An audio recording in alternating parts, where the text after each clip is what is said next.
My name is Truman. Since the day I was born, I've been recorded by hidden cameras everywhere. The footage was broadcast live, non-stop, 24 hours a day, allowing 1,700,000,000 people across more than 200 countries to snoop on my life. Every first step I took, every first kiss I shared, was broadcast live by the cameras without any reservation. The place where I originally lived was called Sea Haven Island, a seaside town that was always favored by the Sunday. I used to think everything here was as beautiful as a gift from God.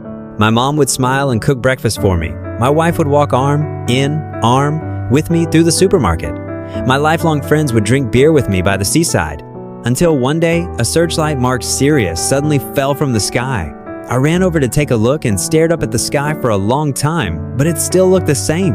On my way to work, the radio suddenly changed frequencies and accurately reported my driving route. And when it rained heavily, only a small patch of sky above my head got wet. Behind the elevator door wasn't a set of mechanical gears, but a backstage area where actors were smoking and playing cards. The most ridiculous thing was that I bumped into my father, who had supposedly drowned many years ago, right on the street. But before we could recognize each other, he was roughly dragged onto a bus by a stranger, just like clearing props on a film set.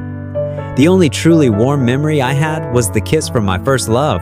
That day, she was suddenly taken away by men in black, leaving only one sentence behind. All of this is fake. I used to think she was just talking nonsense. But then I found out that my wife would always promote cocoa powder during our kisses, and the way my friend held his beer can was as standard as that of an advertising model. It turned out that my life had long been edited into an endless reality show, with 7 billion viewers watching my joys and sorrows.